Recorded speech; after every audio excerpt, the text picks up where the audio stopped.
Bonjour à tous et bienvenue dans le Grand JT de l'éducation. Tout de suite, le sommaire. C'est dans les derniers jours de décembre que le Conseil d'État a validé la circulaire Blanquer visant à améliorer l'accueil des élèves transgenres à l'école. Une décision qui a pu ulcérer certains et paraître une nécessité pour d'autres. Alors, qu'est-ce qui freine l'accueil des élèves transgenres et comment l'améliorer? On en parle sur notre plateau dans quelques instants. La dyslexie toucherait près de 5% des enfants et des adolescents. Un trouble répandu, mais comment adapter justement les textes enseignés pour qu'ils soient plus facilement étudiés. On en parle dans la seconde partie d'émission. Dans sa chronique Vue sur les réseaux, Guillaume Ouattara fera sa rentrée bizarrement sur TikTok. Et oui, une fois n'est pas coutume, mais le contenu dans lequel il est tombé risquera cette fois-ci de vous surprendre. Enfin, cette fois-ci, très fréquemment. N'allons pas. Guillaume Ouattara qu'on retrouve tout de suite pour l'actualité en bref. Bonjour Guillaume. Bonjour Virginie, bonjour à tous. On ouvre ce journal dans les Vosges où un enfant de 4 ans a été ligoté à une chaise avec du scotch dans son centre aéré. Oui, c'est la responsable du centre aéré d'Épinal dans les Vosges donc qui a tout bonnement perdu son sang-froid. Les faits se sont produits jeudi dernier sur la pause déjeuner. Elle a puni l'élève qu'elle trouvait agité, l'enfant qu'elle trouvait agité au moment de la pause repas en le scotchant à sa chaise. L'enfant, on l'imagine, est choqué. Son père Steven a témoigné hier au micro de RMC. C'est choquant pour un enfant de 4 ans de subir ça devant tous les enfants et les animateurs. Personne n'a réagi. Surtout humilié. Tout le monde le voit pleurer et lui, même à sa place, ça doit faire mal au cœur aussi. Le lendemain, on a été manger au restaurant. Il m'a regardé, il me dit « Papa, tu me scotches pas ». Même lundi matin, il avait mal au ventre, il voulait pas aller à l'école. On lui a demandé pourquoi, il dit « Parce que j'ai peur qu'on me scotche ». La mairie annonce avoir ouvert une enquête administrative pour faire la lumière sur cette terrible affaire. Violence scolaire toujours à Toulouse. Désormais, hier, un élève de 18 ans s'est poignardé en plein cours. Il se disait victime de harcèlement et de cyberharcèlement depuis plusieurs mois, à tel point qu'il avait porté 2 plaintes contre des camarades, plaintes classées sans suite. Il a donc décidé hier, aux alentours de 9h45, de sortir un couteau et de se poignarder à l'abdomen. Les faits graves se sont produits au lycée Stéphane Hessel à Toulouse, vous le disiez. L'élève a été rapidement pris en charge par les secours. Ses jours ne sont plus en danger. Il devrait être très rapidement entendu par les services de police. Dans une lettre qu'il avait écrite à une amie, il mettait également en cause un membre du personnel qui aurait fait pression, et c'est au conditionnel suite au dépôt de ces 2 plaintes. L'enquête est donc ouverte. La mairie de Paris dénonce les fermetures de classes dans le premier degré, plus d'une centaine à la rentrée prochaine. Et c'est dans ses vœux qu'Anne Hidalgo, la maire de Paris, a annoncé la mauvaise nouvelle. C'est une très mauvaise nouvelle. En ce début d'année, 150 fermetures sont déjà annoncées pour le premier degré. Des propos tempérés par son adjoint à l'éducation qui table plutôt donc sur 125 fermetures, car il y a 25 nouvelles ouvertures. Il n'empêche que le chiffre est impressionnant et fait bondir la municipalité qui redoute des classes qui risquent d'être surchargées. Pour l'heure, le rectorat n'a ni confirmé, ni infirmé, ni expliqué, c'est dire d'Anne Hidalgo. Merci beaucoup Guillaume pour ces infos. La plus haute juridiction administrative s'est prononcée en faveur de la circulaire pour une meilleure prise en compte, je cite, des questions relatives à l'identité de genre en milieu scolaire, mise en œuvre en 2021 par Jean-Michel Blanquer, alors ministre de l'Éducation nationale. Alors qu'est-ce qui peut encore freiner l'accueil de ces élèves et surtout comment mieux accompagner la transidentité en milieu scolaire? On en parle sur ce plateau. Pour en parler, je suis ravie d'accueillir sur le plateau Olivia Sarton. Bonjour. Bonjour. Merci d'être avec nous. Vous êtes directrice scientifique des juristes pour l'enfance. Également sur ce plateau, Anaïs Perrin-Préval. Bonjour. Bonjour. Merci d'être avec nous. Vous êtes coprésidente de Outrance. Et Fabien Aubard par Skype. Est-ce que vous m'entendez, Fabien? Bonjour.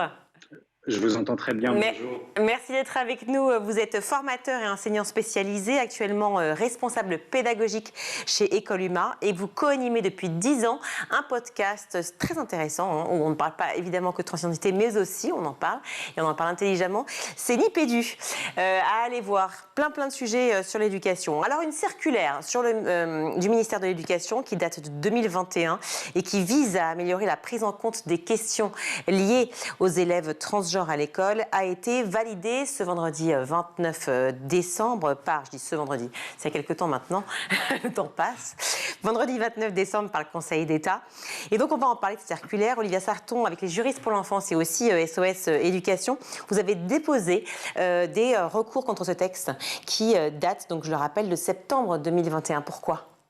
Nous avons contesté cette circulaire parce qu'il nous semblait que, avec une approche un peu simpliste de la demande de transition sociale et la réponse un peu simpliste peut-être plutôt de la demande de transition sociale des élèves, elle passait à côté des questionnements difficiles de ces élèves, de ces questionnements identitaires forts, et cette approche ne nous paraissait pas prudente. Là, on regrette aujourd'hui vraiment, avec cet arrêt du Conseil d'État, qu'il n'ait pas demandé au ministère de revoir sa copie. On peut penser qu'à l'époque où la circulaire avait été adoptée en 2021, peut-être que le processus mis en place paraissait correspondre au bien de l'enfant. Or, aujourd'hui, 2 ans plus tard, on sait que la transition médicale, d'une part, pour les enfants, mais aussi la transition sociale pour les enfants, est contestée par un certain nombre de spécialistes qui considèrent qu'elle ne participe pas d'une approche prudente. Un certain nombre d'enfants se questionnent sur l'identité de genre, pas tous, mais un nombre relativement important aujourd'hui. C'est un questionnement qui est exigeant, qui nécessite des réponses fouillées, mais c'est un questionnement qui n'a pas forcément vocation à prendre date, à s'inscrire dans le temps, dans la continuité pour l'élève. Alors, si vous voulez bien, on va dire une réponse. C'est une discussion qui s'opère tous ensemble. Anaïs Perrin-Prével, j'imagine que cette circulaire, vous l'avez lue. Vous avez même participé. Donc, une réponse déjà, mais on va aussi reprendre ensemble déjà les choses, parce que tout le monde ne sait pas déjà ce que c'est que la transidentité, ne sait pas ce que c'est vraiment ce qui se passe à la fois pour ces enfants qui sont au sein des écoles, pour aussi les professeurs et les parents. Donc, c'est un sujet qui est vaste. Il faut tous qu'on le comprenne. Il ne s'agit pas d'orienter le discours, il s'agit bien qu'on comprenne ce qui s'y passe et les enjeux forts. Mais une réponse par rapport à cette circulaire. En fait, c'est assez intéressant, parce que nous, cette circulaire, il y a des éléments qui nous gênent dedans, parce que typiquement, on ne doit pas être du tout sur la même ligne, mais ce qui nous ennuie, c'est que certains éléments restent flous. Par exemple, sur le prénom d'usage, on demande l'autorisation des parents pour pouvoir avoir l'utilisation du prénom d'usage. Et les interprétations sont différentes d'un établissement à l'autre, et on aurait aimé que les choses soient un petit peu plus claires, parce qu'effectivement, l'autorisation des dépositaires de l'autorité parentale pour ce qui est à l'écrit, c'est cohérent. Par contre, à l'oral, ça veut dire qu'on ne sait pas si les parents sont d'accord, on reconnaît le genre de l'enfant, mais si les parents ne sont pas d'accord, on ne reconnaît pas le genre. C'est une vraie violence de ne pas reconnaître le genre. Si, je sais pas, si vous vous identifiez comme une femme, et si vous vous identifiez comme une femme, et à partir d'aujourd'hui, je vous dis il tout le temps, au bout d'un moment, vous allez craquer, et ça risque d'être assez rapide. Et vous êtes adulte. Donc imaginez qu'en plus vous êtes enfant, quand on remet en cause votre genre, d'autant plus que ça reste très compliqué dans les familles. Donc cette circulaire allait dans le bon sens sur plein de points. La reconnaissance immédiate de l'identité de genre, sortir enfin de la psychiatrisation de l'identité de genre, et d'avoir un accompagnement positif des élèves trans dans le cadre scolaire. Mais par contre, sur ce qui vient d'être dit, c'est extraordinaire d'entendre des choses comme ça, de dire il y a de plus en plus d'études, il y a plein de choses qui disent il y a des retransitions de tous les côtés. Mais c'est pas bien qu'il y ait plus d'études. C'est pas bien qu'on se mais c'est génial qu'il y ait plus d'études, mais il n'y a aucune étude qui va dans ce sens-là. Il y a de plus en plus d'études, oui c'est vrai, il y a de plus en plus d'études, et toutes les études vont dans le même sens, de dire que le fait d'accompagner l'identité de genre d'une personne améliore sa santé mentale. Alors on peut très bien dire qu'on ne souhaite pas améliorer la santé mentale des enfants. C'est peut-être la façon dont c'est fait, peut-être qui pose problème aussi. Non, c'est même tout simplement... Alors pour revenir peut-être à ce que vous disiez, de quoi on parle quand on parle de transition sociale? Oui. En fait, quand on parle de transition sociale, on ne parle pas que de changement de prénom. Réduire la transition sociale à un changement de prénom, c'est d'ailleurs ce qu'a essayé de faire l'arrêt du Conseil d'État pour minorer un peu sa portée. Mais en réalité, ce qu'on veut autoriser, c'est un changement de sexe de fait, parce que derrière le prénom, et d'ailleurs c'est ce que vient de dire Anaïs Perrin-Prével, c'est vraiment l'interpellation de l'enfant, en l'occurrence là, qui compte. Et donc ça va être de l'interpeller dans ce que vous appelez un genre, c'est-à-dire dans un sexe qui n'est pas son sexe biologique. Donc c'est quelque chose qui est extrêmement important, puisqu'aujourd'hui la loi française, et d'ailleurs beaucoup de législations dans le monde, n'autorisent pas le changement de la mention du sexe à l'état civil pour les enfants. S'ils ne l'autorisent pas, c'est dans un but de protection, puisque l'enfant a une capacité juridique restreinte durant sa minorité, afin de le protéger contre des éventuelles décisions graves, aux conséquences parfois irréversibles qu'il pourrait vouloir prendre. Donc on restreint un peu sa capacité juridique. Et dans ce cadre-là, dans la loi française, un mineur ne peut pas modifier la mention de son sexe à l'état civil. Or, quand on a une transition sociale, en réalité, on a un changement de sexe de facto que la loi n'autorise pas. Donc ça pose une double problématique. Ça pose la problématique d'avoir une circulaire qui, dans la hiérarchie des normes, est d'un niveau inférieur à la loi et qui contredit la loi, alors que la circulaire devrait respecter la loi. Elle contredit la loi et donc elle contredit l'objectif de protection de l'enfance de la loi, d'une part. Ça, c'est déjà gênant. Et puis, pour l'élève concerné, mais aussi pour toute la communauté d'élèves qui est là, en fait, elle disqualifie la loi. Au moment où on essaie d'apprendre aux jeunes, aux enfants, la citoyenneté, le respect de l'autorité, on leur dit en même temps, la loi existe, mais finalement, si elle ne nous arrange pas, on peut la contourner. C'est sur les documents qui sont non officiels, non ? C'est différent. Mais parlons de la loi. Allons jusqu'à la loi. Allons jusqu'à la loi. Depuis 2016 en France, la loi à plein d'endroits, et en particulier sur l'article 225.1 du Code pénal, qui ne se commence pas que pour les adultes, ça commence pour tout le monde. Dès qu'on est citoyen ou citoyenne, et on est citoyen et citoyenne dès sa naissance. Donc pour tout le monde, cet article 225.1 du Code pénal protège des discriminations fondées sur l'identité de genre. C'est-à-dire, si vous dites à un enfant, sur la base de son identité de genre, différente du sexe, de la mention de sexe dont vous parliez, donc la loi protège l'identité de genre très largement. Donc cette circulaire ne crée pas de droit. Là où ça nous pose un problème sur cette circulaire, c'est que pour le coup, il y a une création de droit qui se fait sur la question de l'autorité parentale. Ça donne plus de pouvoir à l'autorité parentale que l'article 371 du Code civil, qui définit l'autorité parentale et qui dit que l'autorité parentale doit se faire dans le respect qui est dû à la personne et sans violence physique et psychologique. Et je vous garantis que là encore, si on vous met genre à longueur de journée, si on utilise un mauvais prénom vis-à-vis de vous à longueur de journée, si vous êtes sans arrêt, y compris dans votre famille, dans votre foyer, à l'endroit où normalement vous devriez être le plus protégé, vous êtes contrainte sans arrêt sur votre genre, c'est une violence psychologique majeure. Donc pour le coup, le sens de la loi irait effectivement d'avoir une circulaire qui va encore même beaucoup plus loin que ça. Donc la loi, c'est la loi qui vous arrange que vous donnez. C'est la loi qui dit, oui, effectivement, il n'y a pas de changement de mention de sexe à l'état civil. Et qui pose des situations mais dramatiques avec des gamins et des gamines, sous prétexte qu'il n'y a pas de changement de mention de sexe à l'état civil, qui sont mégenrés pendant les colos, avec des situations où des gamins et des gamines ne reprennent pas l'école en sortant de l'écolo, tellement ça a été dur pour elles et pour eux. Alors justement, Fabien Aubert, vous êtes avec nous par Skype, vous écoutez évidemment ces échanges sur le plateau et j'imagine que ça vous fait réagir. Je le disais, vous êtes formateur et enseignant spécialisé. Vous allez aussi dans les écoles pour pouvoir parler avec les éducateurs, les professeurs. Quel est déjà l'accueil qui est réservé à cette question de la transidentité chez les professeurs ? Alors, il est forcément hétérogène cet accueil, mais dans l'immense majorité, et on pourrait ramener ça à la question des élèves à besoins spécifiques. On sait que les enseignants ont plutôt à cœur d'accueillir le mieux possible les enfants qui leur sont confiés et de reposer sur ce principe qu'un enfant qui va bien à l'école, c'est un enfant qui apprend bien. Et dans ce sens, je pense que face à ce phénomène de visibilisation des transitions, on va dire, des plus jeunes enfants, les enseignants, ils sont très très sensibles.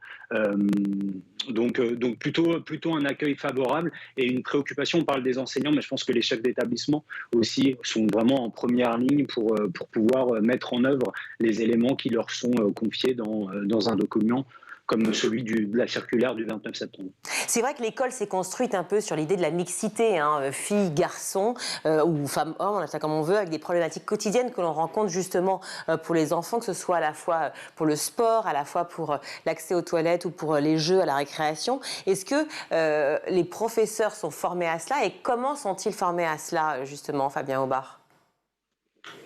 Alors, on a des formations académiques qui leur sont proposées aussi. On a aussi un opérateur public de formation et producteur de ressources pédagogiques qui s'appelle Canopé, qui dès 2021 s'est saisi de la circulaire pour pouvoir proposer un certain nombre de ressources disponibles en ligne, que ce soit des fiches outillantes, des plans de séquences, des bonnes pratiques ou alors des webinaires avec des experts de la question qui n'avaient pas forcément des avis tranchés, qui faisait comprendre aussi que le débat était en cours, ou en tout cas le questionnement à destination des professionnels de l'éducation. Donc il y a déjà un mouvement de formation des enseignants qui s'est mis en place, que ce soit sur de la formation formelle ou sur un mode de formation un petit peu plus buissonnière, à l'intention et à l'initiative des enseignants et des acteurs de l'éducation nationale eux-mêmes ou de l'éducation en général.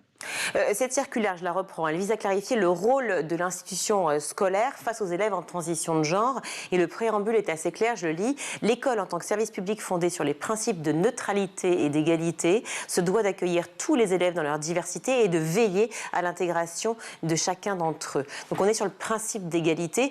J'imagine que vous le suivez, ce principe d'égalité, Olivia Sarton. Oui, ces grands principes sont tout à fait honorables. On peut les interpréter, ensuite les décliner de manière différente. Nous, on aurait souhaité qu'ils soient déclinés de la même manière que l'a fait le ministre de l'Éducation britannique au moment où le Conseil d'État rendait son arrêt, c'est-à-dire au mois de décembre 2023, où un guide a été rédigé à l'intention des enseignants, dans lequel c'est le même principe de neutralité et d'accueil bienveillant de l'enfant, mais dans lequel, dès le début de ce guide, il est dit de manière très claire qu'en aucun cas, le sexe biologique ne peut être totalement disqualifié au profit de l'identité de genre, que Qu'est-ce qui vous gêne là-dedans, précisément, pour qu'on puisse comprendre? Non, mais attendez, justement, chacun a ses avis, il faut chacun puisse expliquer le principe. D'un côté un ressenti, qui est le ressenti qu'est l'identité de genre, donc l'Anaïs Perrin-Prével, et puis de l'autre côté, la réalité du sexe biologique. Notre société, toute société humaine, est aujourd'hui organisée sur la prise en compte du sexe biologique pour tout un tas de choses. Aujourd'hui, un certain nombre de personnes souhaiteraient que seule l'identité de genre soit prise en compte. On peut avoir un débat là-dessus. C'est ce qu'on fait. C'est ce qu'on fait. Nous soutenons que la transition sociale, la prise en compte du ressenti de l'enfant n'est pas quelque chose de neutre, ce n'est pas quelque chose sans conséquence, parce qu'en général, ce qui a été constaté, c'est que la transition sociale, lorsqu'elle est mise en œuvre au sein d'une institution comme un établissement scolaire, elle va pousser l'enfant à vouloir continuer sa démarche transidentitaire. Mais pourquoi pousser l'enfant? Parce qu'il serait poussé par certains professeurs? Parce qu'à partir du moment où la population d'enfants qui demandent une transition sociale, c'est une population d'enfants qui ne se sent pas bien dans son identité telle qu'elle a été constatée à la naissance, c'est-à-dire son identité constatée de fille ou de garçon. Il ne se sent pas bien avec ça pour tout un tas de raisons, mais c'est une population qui est fragile. On n'a malheureusement pas les chiffres en France parce qu'il n'y a pas d'études justement bien faites sur le sujet, mais on sait qu'en Angleterre, sur les enfants qui étaient référés à la clinique Tavistock, 97,5% d'entre eux avaient des psychopathologies ou des traumatismes. Mais alors le problème, c'est le rapport de cause-conséquence. On va répondre à ça. Je veux juste terminer. Oui. Donc c'est une population qui est fragile. Cette population qui est fragile, elle va identifier son trouble, sa fragilité, en disant en fait, si je ne suis pas bien, c'est parce que, alors que j'ai un corps de fille, je pense que je suis un garçon ou l'inverse. À partir du moment où l'institution scolaire dit à une fille en âge, par exemple, pubertaire, qui ne supporte pas sa poitrine, qui ne supporte pas les regards des hommes sur sa poitrine, qui ne supporte pas d'avoir ses règles. Alors, elle peut avoir tout ça sans avoir de problème de genre. Hein. À partir du moment... C'est très fréquent chez les adolescents. Voilà, justement, c'est ça le problème. C'est que c'est extrêmement fréquent. Aujourd'hui, on lui dit, les réseaux sociaux souvent leur disent à ces jeunes filles, si tu supportes pas ça, c'est peut-être que tu es un garçon. Donc la solution... Mais qui dit ça? Attendez, qui dit ça? Parce que moi, j'ai jamais entendu ça. Qui dit ça? Il faut regarder les réseaux sociaux destinés aux jeunes. Alors, une réponse, on a obligé d'avoir une réponse. À partir du moment où... Avec le respect de chacun, il n'y a pas de... solution un petit peu... qui va être adoptée de manière facile, évidente par une jeune fille, en se disant, bah oui, en fait, voilà, je supporte pas, je veux plus avoir de règles, je veux plus avoir de poitrine, etc. On vous identifie comme un garçon. Bah, votre corps vous rappelant sans cesse que vous êtes une fille, à un moment, vous allez avoir envie de conformer votre corps à cette interpellation. Mais c'est pas parce que l'on dit on se sent bien dans ses corps que soudainement tu vas devenir un garçon ou une fille. Alors on répond. Alors répond parce qu'on a peu de minutes et c'est très intéressant. Alors, on peut sortir un peu de ces fantasmes. C'est ce que montrent les études et je leur dirai après si j'ai encore une minute. Allez-y. On va se rebaser dessus parce que. Et on n'oublie pas Fabien qui est là avec nous. On n'a qu'à décréter, on n'a qu'à dire. Il y a plein de gens tous les enfants qui. C'est pas vrai. Enfin, la réalité, elle n'est pas du tout là. Enfin, dans la réalité, comme vous le disiez très bien, il y a des enfants qui disent je suis pas d'accord avec tel ou tel élément, je suis pas très en phase avec le fait que j'ai la poitrine qui pousse ou au contraire qui pousse pas, mais c'est pas pour autant que ce sont des enfants trans. Et dans les personnes qui sont trans de façon générale, quels que soient les âges, il y a une minorité de personnes qui vont sur les transitions médicales et il y a même une minorité à l'intérieur des personnes qui vont sur les transitions médicales, qui vont sur des opérations. Et alors qu'on a un peu l'impression que toute personne qui à un moment ou un autre va aller sur un réseau social qui va parler du genre, automatiquement va être dans une sorte d'engrenage infernal dans lequel on va en sortir. On en sort grâce à nous. On en sort grâce aux associations qui sont battues pour qu'en France, on ne soit plus dans la situation dans laquelle on était avant 2016, où il y avait une obligation de stérilisation des personnes dès lors qu'il fallait changer sa mention de sexe à l'état civil. C'est ça qui se passait en France jusqu'en 2016. La France a été condamnée par la Cour européenne des droits humains. Dernier cas, c'était en 2017. Donc, on est dans cette situation-là où on sort de ça. Donc, vous vous enfermez sur le fait qu'une fille, c'est fait pour mettre au monde un enfant, point barre. Non, une femme, c'est beaucoup plus large que ça. Une femme, c'est pas simplement d'avoir un enfant par rapport à un sexe prétendument biologique, qui est une norme médicale parce que la diversité est assez grande. Et quand vous disiez tout à l'heure que toutes les sociétés sont fondées sur la diversité, sur la binarité absolue du genre, c'est faux. Toutes les sociétés qui ne sont pas des sociétés du livre, enfin issues des colonisations du livre, quelles qu'elles soient, sont des sociétés qui reconnaissent une diversité de genre. C'est ce que vous retrouvez chez les Inuits, c'est ce que vous retrouvez dans les peuplades amérindiennes, c'est ce que vous retrouvez en Asie du Sud-Est, c'est ce que vous retrouvez en Polynésie, c'est ce que vous retrouvez en Afrique, c'est ce que vous trouvez partout dans le monde, dès lors qu'on arrête d'être dessus. Donc, accepter une fois pour toutes que la binarité sexuelle, comme vous l'imaginez, est un élément qui est strictement idéologique de votre part. Et vous avez une idéologie, grand bien vous fasse. La loi française, allez en Angleterre, si vous trouvez que l'Angleterre est un pays idéal, en ce moment, ce n'est pas forcément le fait. Mais allez en Angleterre si vous voulez, si vous vous sentez mieux. En France, en tout cas, on reconnaît l'identité de genre et on protège l'identité de genre. De tout le monde. Vous avez dit un mot qui est très important, c'est idéologie. En fait, ça revient des deux côtés.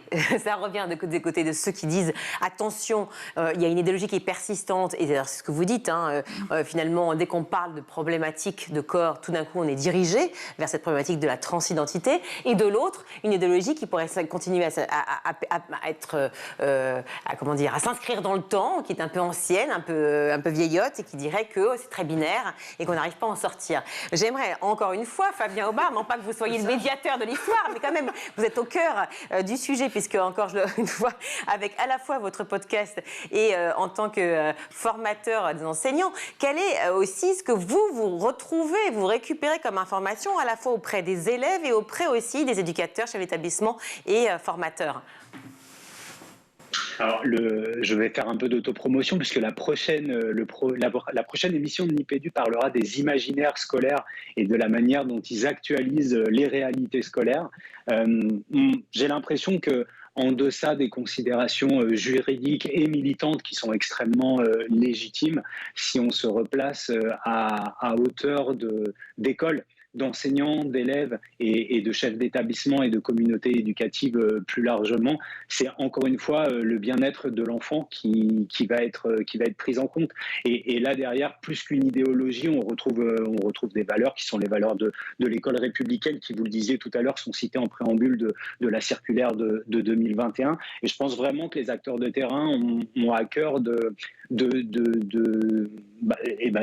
réaliser ce bien-être des élèves. Donc, moi, je trouve que cette circulaire, globalement, elle est certainement imparfaite, comme tous ces documents. Ou en tout cas, elles offrent un cadre qui peut être actualisé par les acteurs des terrains. Mais le triptyque accueillir, protéger, accompagner, avec les quelques exemples qui sont donnés très concrètement autour des questions du nom d'usage, autour des questions des lieux que va fréquenter l'élève et de la tenue vestimentaire, ça offre déjà des pistes de réflexion qui sont intéressantes et actualisables par les chefs d'établissement notamment.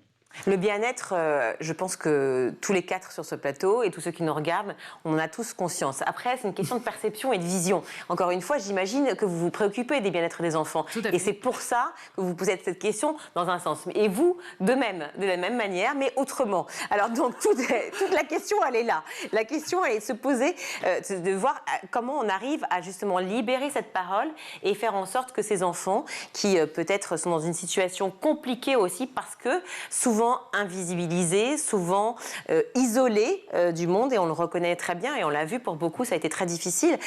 J'aimerais qu'on parle justement d'un moment, et c'est l'occasion pour vous d'avoir un droit de réponse là-dessus, parce qu'il y a eu un couac, je ne sais pas comment dire ça, notamment à l'école alsacienne, école dont on parle beaucoup en ce moment avec notre Premier ministre et ancien ministre de l'Éducation, puisqu'il y a eu une intervention de outrance et qui a choqué certains parents en classe de 4e.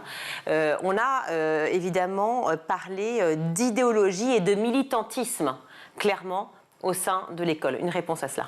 Alors déjà, je trouve que c'est un petit peu dommage d'être dans une organisation telle qu'on le fait là aujourd'hui, et comme c'est le cas systématiquement sur tous les plateaux, c'est pas spécifique à vous, où on ne parle jamais de la transidentité de façon positive, mais on doit être toujours dans la réponse. Ah mais non, mais au contraire. Au contraire, c'est positif. On va jusqu'au bout.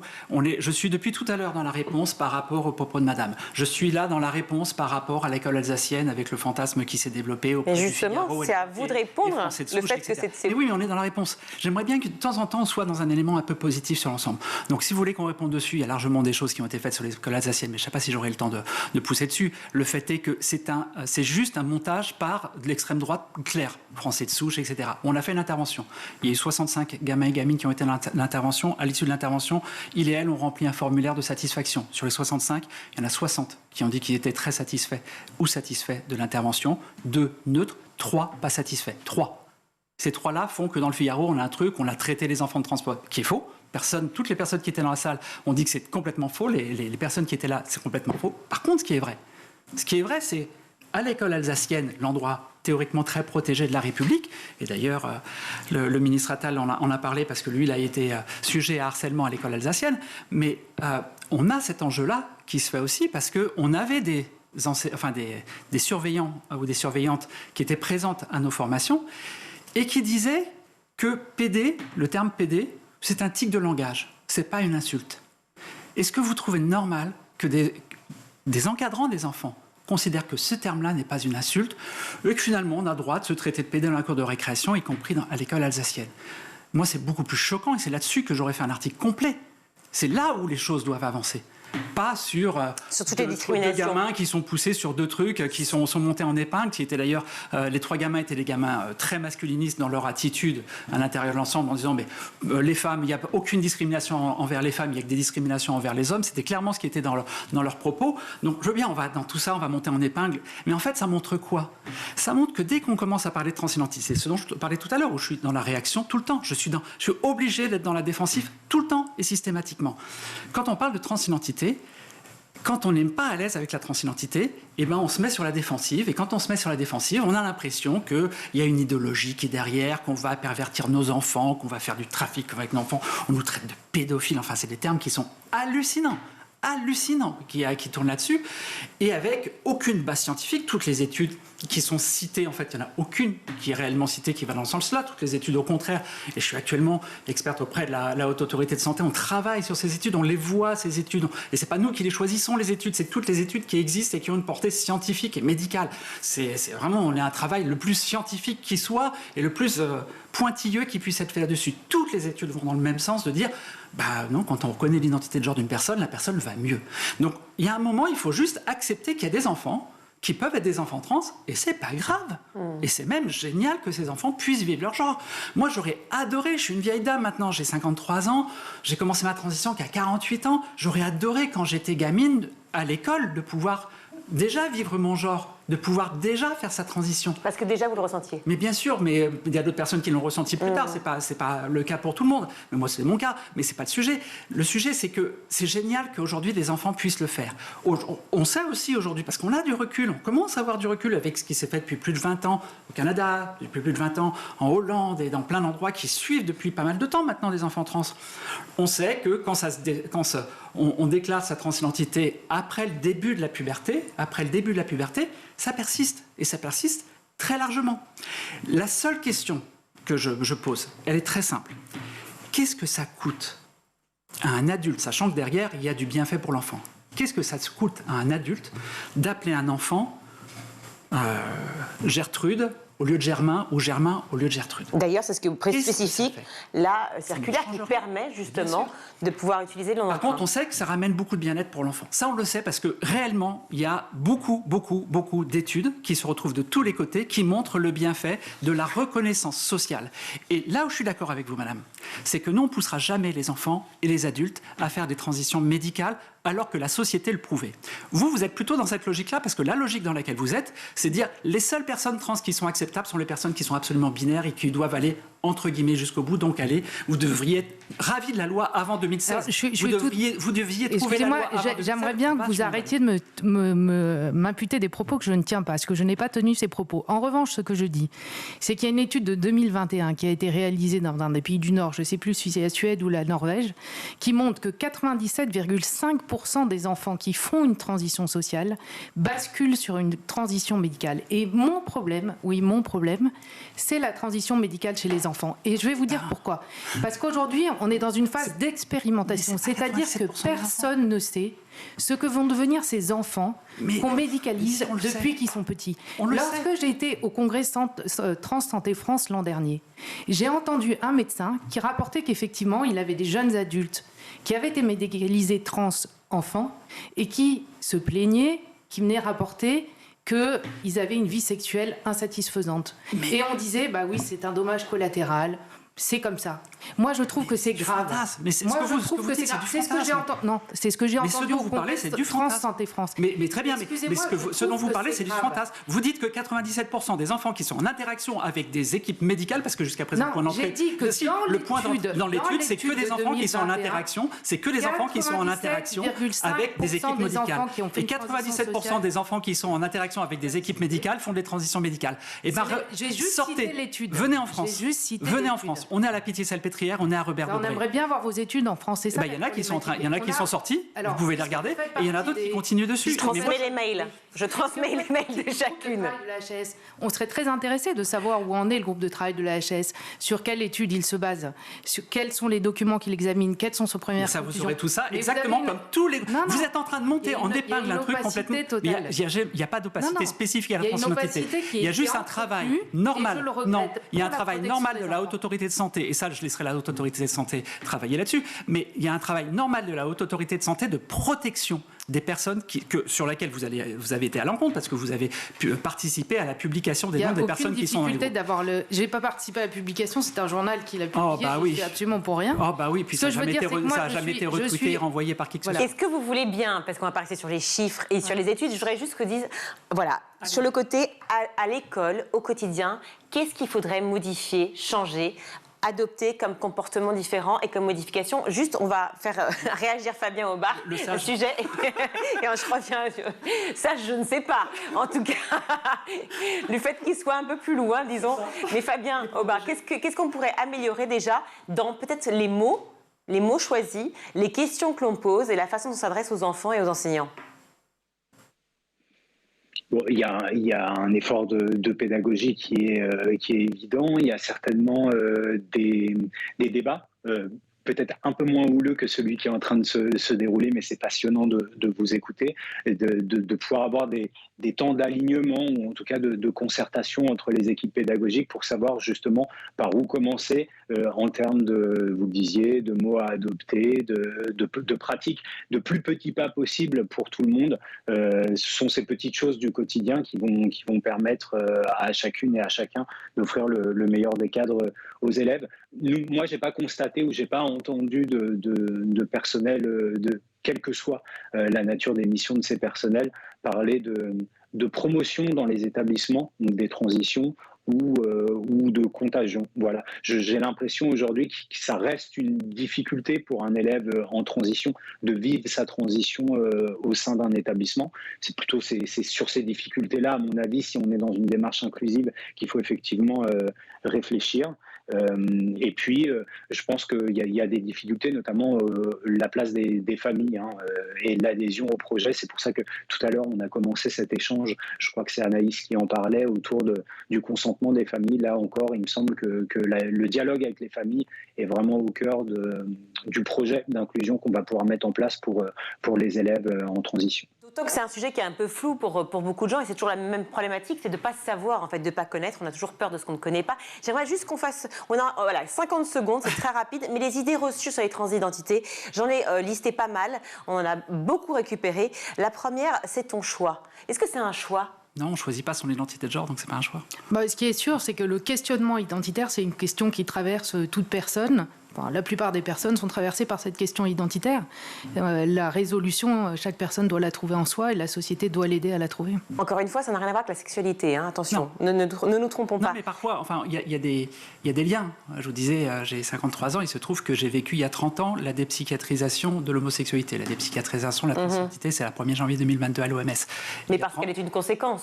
Non, c'est parce ça que c'est deux choses différentes, mais c'est le même mécanisme. Donc c'est pour ça que les choses avancent dans ce sens-là. Il n'y a pas de conséquences de l'un par rapport à l'autre. Par contre, il y a un élément qu'on retrouve, c'est que moi, il y a 30 ans, on me disait la même chose que ce que dit madame. C'est questionnement identitaire, t'es homo, non, t'es pas homo, tu verras, en grandissant, tu seras hétéro, tu auras une femme, des enfants, et la vie sera belle, et ta famille sera heureuse, et tout ira bien. On a exactement les mêmes trucs. On a peur exactement de la même façon aujourd'hui de l'identité de genre que la peur qu'on avait il y a 30 ans. Peut-être parce qu'on ne savait pas aussi, et que donc on était un peu perdu. On va accorder un peu le bénéfice du doute aussi. C'est trop tôt, c'est-à-dire une phase qu'on attend à l'adolescence. Ne te pose pas ce genre de questions parce que c'est l'adolescence. Je pense que la prudence est de mise et la réponse qu'on fait pour prendre la comparaison qui vient d'être faite entre l'homosexualité et ou l'attirance, l'orientation sexuelle et la transidentité, ça n'a rien à voir parce que dans un cas, il n'y a pas de réponse. La personne a son orientation sexuelle. Dans l'autre, on va offrir une réponse qui est la médicalisation à vie et c'est problématique. Bon, je sais que je me dis que vous allez me dire non. Je suis désolée, on a débordé déjà 10 minutes ce débat. Il devait en faire 20. Mais c'est tellement passionnant que je ne voulais pas. Une petite chose, si vous permettez. Très rapidement, 10 secondes. On fait, nous, énormément de formations à destination des adultes de l'éducation nationale. On fait quasiment pas d'intervention en milieu scolaire vers les enfants, vers les adultes de l'éducation nationale. Et c'est ça, en fait, les personnels de l'éducation nationale sont comme chacun et chacune. C'est-à-dire qu'il faut d'abord expliquer de quoi on parle quand on parle de transidentité pour s'assurer que les personnes soient bien accueillies. Ok, merci beaucoup à vous trois d'avoir été sur ce plateau et physiquement et un peu plus loin, mais en fait très présent aussi. Fabien Aubard, merci. Olivia Sarton, merci beaucoup. Anaïs Prével, merci mille fois aussi. Voilà, c'est un vrai débat et je suis très contente qu'on en parle et très contente que tout le monde se pose cette question-là, effectivement, sur ce plateau. Vous revenez quand vous voulez pour pouvoir en débattre à nouveau. On marque une courte pause, on se retrouve.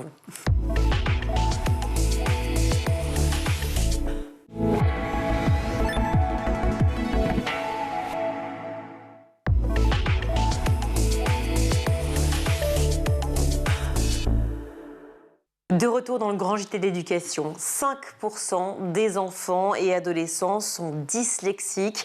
Pour rappel, la dyslexie est un trouble du langage qui affecte l'apprentissage de la lecture. Pour aider les personnes atteintes, la société Facility, c'est une start-up française pionnière de l'inclusion numérique, a créé une application qui est géniale, qui s'appelle MyDys, MYDYS. Pour en parler avec nous, je suis ravie d'accueillir Jérôme Debord, qui est chef de projet chez MyDys. Bonjour Jérôme.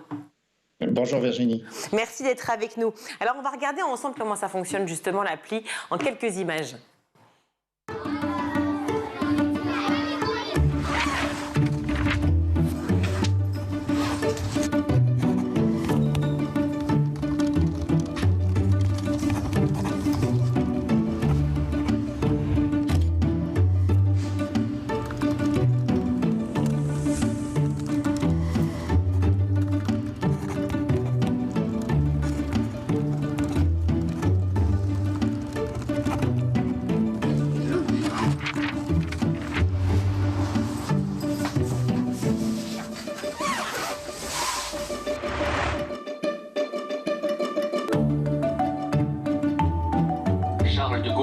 Un homme d'État français, un militaire qui a joué un rôle majeur dans l'histoire de la France au XXe siècle.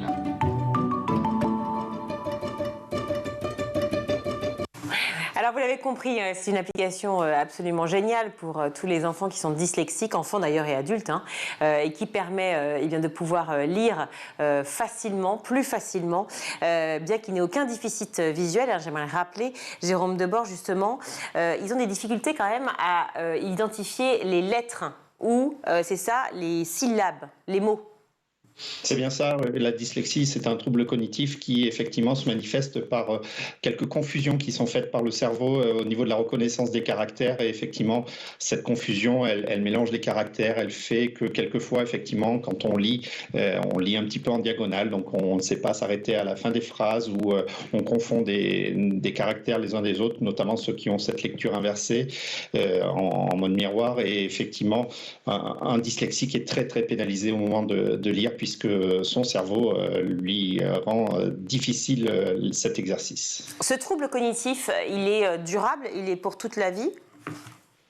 Oui, et c'est pour ça que notre application, au final, elle s'adresse à un public sans distinction d'âge ni de niveau. Et c'est vrai qu'elle est particulièrement adaptée au monde de l'éducation parce que c'est à ces âges-là que l'exercice de la lecture est le plus présent. Mais effectivement, ce trouble ne disparaît pas avec l'âge, malheureusement, même si beaucoup de personnes ont appris à vivre avec et compensent, comme on dit, ce handicap et ce trouble en développant des solutions. Donc nous, le but, c'est que My10 apporte une solution qui accélère cette compensation.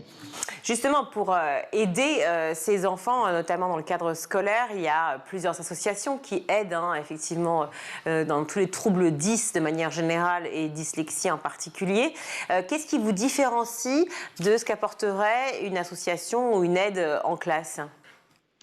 Disons, c'est comme je vous disais, c'est vrai qu'au départ, quand on a créé l'application My10, on l'a créé vraiment avec ce souci de s'adresser à tout le monde. Donc, on n'a pas, au départ, ciblé spécifiquement une utilisation en classe. On s'est dit, il faut un outil qui s'adapte dans toutes les configurations de la vie, qu'on soit effectivement dans une salle de classe, mais aussi au quotidien, qu'on soit confronté à un texte bien au restaurant, dans un musée, dans un magasin ou dans la rue. Les textes, ils sont devant nous à toutes les étapes de la vie. Donc c'est ça notre particularité, c'est que on est une application, donc ça veut dire que la mobilité de cette application permet d'être utilisée dans tous les champs de la vie. Et une fois effectivement qu'on a cette application, on peut partir soit d'une prise de photo, soit de l'importation de documents en PDF, donc comme le montre votre illustration. Guillaume Ouattara. Justement, on le voit dans le petit film, il y a tout un système de couleurs sur les lettres, sur certains mots. À quoi ça correspond ? C'est une aide visuelle qui vient aider justement quand on a des difficultés à percevoir les voyelles, des choses comme ça. Comment ça fonctionne ? Alors, c'est pas forcément affecté aux voyelles, c'est en fait chaque utilisateur sur notre application va sélectionner les caractères ou les groupes de caractères, et même ça pourrait être des mots entiers, qui lui posent difficulté. Donc le fait de sélectionner ces caractères et l'application va leur affecter effectivement une couleur qui aidera le cerveau des personnes concernées à mieux appréhender ces difficultés-là. Donc cette association entre caractère et couleur est vraiment une spécificité du traitement des troubles de la dyslexie. Alors on le voit dans le film, c'est assez sympa parce que l'enfant à la fois grossit et fait toutes les modifications dont il a besoin grâce à l'appli, et puis il appuie sur la petite imprimante et hop, on voit que le texte sort dans la salle de classe et que le prof lui remet ce texte. Encore faut-il que les établissements soient équipés sur le plan numérique. Beaucoup sont pour, nous le sommes évidemment, mais d'autres parents sont encore un peu fébriles par rapport à ça. Ils ont peur du tout numérique, ou en tout cas de la possibilité d'être trop numérique à l'école. Qu'est-ce que vous leur répondez ? Alors, mon avis ne sera peut-être pas objectif, mais le bon sens devrait régner. C'est-à-dire qu'aujourd'hui, pour des élèves à besoins particuliers, comme le sont les élèves 10 en particulier, c'est vrai que je pense qu'on peut aller au-delà de certains tabous et au sein de certains dogmes en se disant que l'introduction du numérique dans une salle de classe ne pénalise en aucun cas la pédagogie de l'enseignant. Bien au contraire, ça va lui apporter également une aide, que l'élève soit autonome dans l'adaptation des textes. Et encore une fois, oui, sur la quantité d'exposition aux écrans, on est dans un usage très relatif. Et encore aujourd'hui, priver un élève, quel que soit son âge, parce qu'on n'est pas que sur des élèves en bas âge, on est sur tous les niveaux, encore une fois, et tous les âges. Priver un apprenant, quel qu'il soit, d'un outil numérique sous des prétextes qui ne seraient pas les bons, alors qu'il est en grande difficulté, je pense que oui, ça constitue une faute. Mais encore une fois, voilà, on connaît ces blocages et on essaie de convaincre nos interlocuteurs. Parce que les troubles 10 sont très connus, évidemment, de beaucoup de gens du monde de l'éducation, des chefs d'établissement, bien entendu, et des professeurs de français en particulier. Rien n'est fait aujourd'hui pour aider les enfants 10 à l'école ? Je dirais pas ça parce que les enseignants sont sensibilisés et sont confrontés à ce problème au quotidien. Donc quand ils ont, et en l'occurrence vous citiez au début de votre intervention les statistiques, un enseignant il a devant lui chaque année entre 1 et 2 élèves dans chacune des classes dans laquelle il enseigne qui sont concernés par ce trouble. Donc ils sont forcément sensibilisés et aujourd'hui ils ont des outils mais quelquefois qui leur demandent beaucoup de temps, beaucoup d'énergie. Un élève 10, quelquefois le seul outil qu'a un professeur, c'est de lui imprimer sur un papier en format plus grand avec une police spécifique. Et donc, c'est du travail en amont pour l'enseignant. Donc, l'idée de dire aujourd'hui, on permet à un élève en classe d'avoir cet outil-là et il prend en photo un document, mais il peut également prendre le tableau du professeur puisque notre application reconnaît également l'écriture manuscrite. Ça enlève une charge et technique et émotionnelle à l'enseignant qui peut dérouler son cours plus normalement. Donc, encore une fois, il y a certainement des outils existants, mais qui mobilisent beaucoup d'énergie et de temps aux enseignants à ce jour.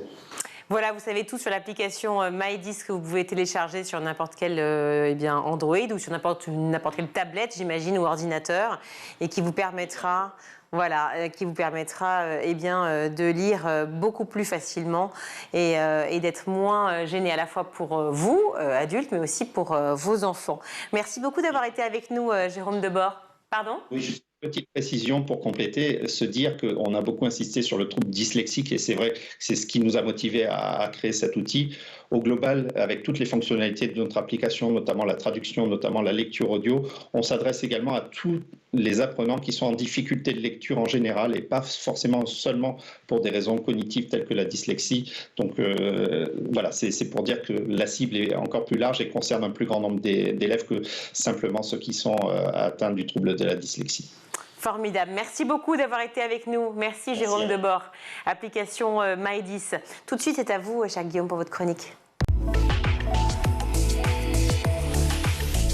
Guillaume. Ah là là, vous m'aviez pourtant promis de passer moins de temps sur TikTok en 2024 et voilà que. Oui. Et voilà que ça recommence. Votre première chronique est consacrée à TikTok. Eh bien oui, il y a une phrase que j'aime beaucoup. Parfois, nous nous motivons en pensant à ce que nous voulons devenir. Parfois, nous nous motivons en pensant à qui nous ne voulons plus jamais être.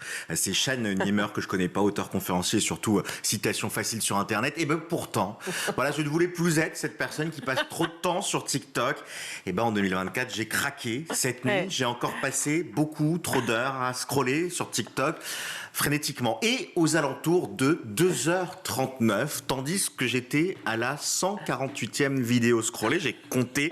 Voilà ce sur quoi je suis tombé, Virginie. J'ai été assassinée à l'âge de 4 ans. Mon histoire a troublé la France. Bonjour. Je suis Grégory Villemain, un petit garçon né en France le 24 août 1980. Malheureusement, ma vie a été tragiquement interrompue le 16 octobre 1984, lorsque j'avais seulement 4 ans. On se souvient de moi comme étant le protagoniste de l'affaire Grégory, un crime qui a secoué le pays. Ce jour-là, j'ai été enlevée après l'école, et mon corps a été retrouvé sans vie dans la rivière Vologne. Voilà, 2h39 du matin, je le disais, et d'un seul coup, le petit Grégory revenu à la vie grâce à la magie de TikTok et de l'intelligence artificielle et qui raconte avec cette voix horriblement diabolique comment il est mort, etc.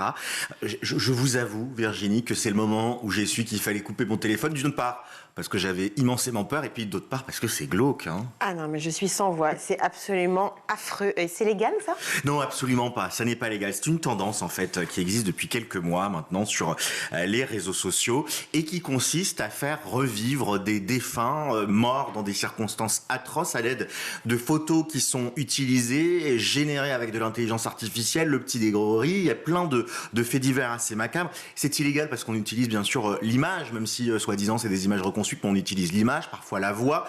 Il y a eu d'ailleurs aux États-Unis, pas aux États-Unis, au Canada, c'est les voisins, la fillette de Granby. C'est une fillette qui est morte sous les coups de sa belle-mère. Le père était plus ou moins, il était pas coupable, mais complice. Voilà, je cherchais le mot. Et de la même façon, cette fillette-là a été remise à la vie grâce à l'intelligence artificielle. Voilà ce que l'avocate de la famille explique. Ça a ravivé des douleurs incroyables. C'est de mauvais goût, c'est inconcevable et c'est illégal en plus. Ah oui, c'est franchement de mauvais goût, j'avoue. Bon, alors, peu réjouissant également, mais ces affaires posent la question de l'utilisation croissante de l'intelligence artificielle sur les réseaux. Eh bien oui, jusqu'où ira l'intelligence artificielle? Par exemple, est-ce que vous saviez que Johnny Hallyday avait chanté Inspecteur Gadget, Virginie? Non. Eh ben si, regardez. Et là qui va là? Et là ça va pas? Oh là je suis là! C'est moi que voilà! Ça va être la croix! Au nom de la croix! Je vous arrête là! Moi, tout ce qui touche à Johnny, moi, je suis fan. Hein. Ben voilà, mais Johnny Hallyday n'a jamais chanté évidemment l'Inspecteur Gadget. C'est moins glauque que les affaires criminelles, mais là aussi, c'est de l'intelligence artificielle. En fait, comment ça se passe?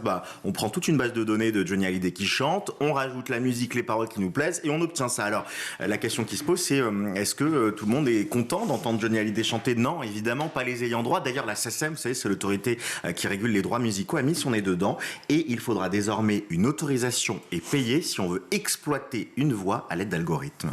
Oui, c'est bien normal. Alors, parmi les nouvelles tendances, désormais aussi, on a le droit à des influenceurs et des influenceuses, mais alors 100% fake, faux. Bah oui, on en avait marre d'avoir les vrais influenceurs et influenceuses qui nous racontaient des vies paradisiaques, etc. Ça devenait compliqué, les histoires d'influx voleurs et tout. Qu'est-ce qu'on s'est dit? Eh bien, on va recréer le monde de l'influence et créer des influenceurs 100% virtuels. Regardez, on va regarder les images en même temps. La première, elle s'appelle Aitana. Alors, je vous propose de découvrir ces images. C'est moi qui scrolle. Regardez, elle a une vie de rêve, elle adore le rose, elle est magnifique, elle est surtout très sportive, aucun défaut, et pourtant, elle est complètement fake. Alors que regardez, il y a même des stories où on la voit manger au restaurant derrière. Eh bien, comme on le voit sur l'écran, c'est une boîte que je suis allé voir d'intelligence artificielle, donc, qui a créé de toutes pièces une influenceuse. Plus fascinant encore, une autre influenceuse qui s'appelle Lil Miquela. Et là, c'est un avatar virtuel et elle collabore déjà avec des marques de pub. Regardez ce qu'elle a fait avec BMW. Je vous précise juste avant que ça ne commence, la personne que vous allez voir à l'écran n'existe pas dans la vraie vie. What if you could make it all real? Your wildest daydreams, the thoughts that whisper through your mind, that feeling deep inside, all come to the surface. Make it real.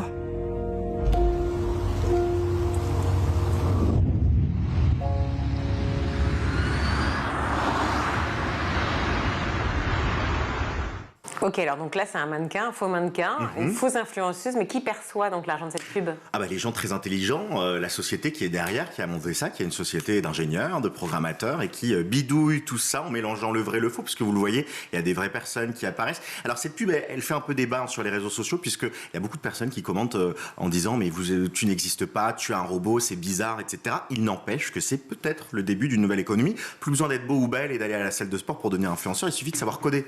C'est une belle revanche. Fascinant, inquiétant, désolant. Bon, on ne sait pas très bien quel qualificatif employer. De la prudence, en tout cas, pour les enfants, évidemment. Oui, effectivement, on est sur School, donc on fait toujours de la prévention.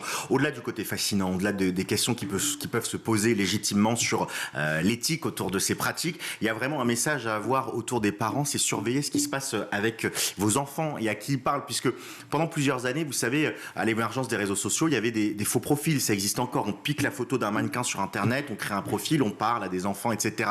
Le problème, c'est que c'était facilement retrouvable. Il suffit de faire une recherche inversée de photos et on arrive à voir que la photo est fake. Bah là, le problème, c'est que les recherches inversées, elles vont plus fonctionner et qu'on a des outils de plus en plus imparables pour réussir à créer des faux personnages. Et ça peut aller très loin. Vous savez, il y a notamment les chantages qui arrivent malheureusement aux adolescents à la sextape. Un adolescent qui... Aux adultes aussi. Et aux adultes, ouais. Un adolescent ou un adulte qui pense communiquer avec une personne en face, qui envoie des photos olé olé et qui se retrouve avec un chantage qui doit payer et ça crée des ravages, outre parfois l'humiliation qu'on ressent, ça peut pousser au suicide. Et si c'est fait avec de l'intelligence artificielle, et Dieu sait que les pirates n'hésiteront pas, ça peut être de plus en plus dangereux. Donc méfiance, rien ne vaut le réel, parfois le concret, se toucher, Virginie. Merci beaucoup, merci Guillaume. On va retrouver tout de suite Malika Ménard dans Souvenirs d'écolier et cette semaine elle reçoit l'humoriste et acteur Baptiste Le Caplin. Tu passes ton bac L, ensuite tu te diriges vers... Fac à Rennes, pas à Caen. Ouais, pas mal. J'ai envie de vraiment casser le truc. Oui, t'es allé en Bretagne. On va aller en Bretagne, on va aller à Abidjan. Et fac d'anglais à Rennes, je me dis, bon, Je fais des sketchs l'été en étant animateur en colo. Parallèlement, t'es animateur. Ouais, je prends des sketchs du boss, que je fais ça à DV. Et puis tu vois, mes potes animateurs du temps, tu le fais vraiment bien. Mais tu vois, je me dis pas... Et j'arrive en fac d'anglais, je me dis, bon, je vais être prof d'anglais, je voulais être le prof cool, parce qu'il y avait un côté un peu scène, tu vois. J'étais sur une estrade, je me dis, je vais être sympa, je vais être Robin Williams dans le cercle des poètes disparus, tu vois. Et j'arrive en fac d'anglais, et là, c'est une catastrophe, parce que je me dis, c'est cool, il va y avoir les amphis, je vais prendre mes notes, je vais pas devoir parler. Et tu sais, tu as tous les cours annexes, en fait. Tu as 2 cours en amphi, et après, tu as des petits cours. Et là, alors, qu'est-ce que vous en pensez, monsieur, ouais, le Caplin, ouais, qu'est-ce que... Je fais, oh non, putain. Donc, en fait, je dis, en fait, on est reparti dans le schéma de l'école. Et t'es resté combien de temps? 3 mois. Ah oui. J'arrête. Et là, t'arrêtes tout? J'arrête tout. Et là, tu... Je suis en partiel de suédois et j'arrête. Et là, tu sais que tu vas... Ouais, je dis, c'est bon, j'écris un spectacle. J'arrête, je vais pas rester là. Alors que tu n'étais pas sûr de toi. Non, mais là, j'ai le déclic, je me dis, là, je vais pas refaire la fac, faire ce gars qui va faire 2, 3 ans, 4 ans de fac pour dire, ouais, en fait, bon... Et comment ça se passe à ce moment-là? Bah, je préviens mes parents, je leur dis, j'arrête. Je finis l'année à Rennes, et puis après, je fais une formation d'animateur pour aller à Look Voyage. D'accord, Club Med en moins bien. Oui, je vois très bien. C'est sûr que c'est ma vie, tu vois, il y a la Normandie, il y a Caen, mais moi, je suis à Avranches. Il y a le Club Med, moi, je vais à Look Voyage. Tu vois, tu vois, c'est la Normandie, tu vois, je vais pas péter plus haut que mon cul, je vais aller au moins... Au Look Voyage. Look Voyage, que j'avais un copain qui travaillait là-bas, et j'avais fait un sketch en tant que vacancier là-bas, qui s'était super bien passé, je trouvais que l'ambiance était cool. Et mon pote m'avait dit, il y a une formation d'1 mois à Vichy, vas-y, puis après, si t'es pris et t'es retenu, t'es envoyé soit au Maroc, soit en République dominicaine, soit... voilà, et j'avais fait le mois de formation là-bas, ça c'était génial. Mais j'y allais vraiment dans l'optique de... Je vais travailler là-bas pour faire des sketchs, quoi. D'accord. Et d'ailleurs... Oui, comme beaucoup ont fait, finalement, même pour être animateur en télévision. Bien sûr, ouais, c'est une vraie école. C'est vraiment formateur là-bas, et surtout tu es au contact des gens. Mais quand je suis pris, je me souviens, les formateurs, ils ont dit, bon, t'es accepté à Look Voyage, mais t'as un gros défaut, c'est que t'as un trop gros talent artistique prononcé. Mais je dis, bah c'est bien, non? Il me dit, non, c'est pas bien, parce qu'on sent que tu vas te barrer très vite.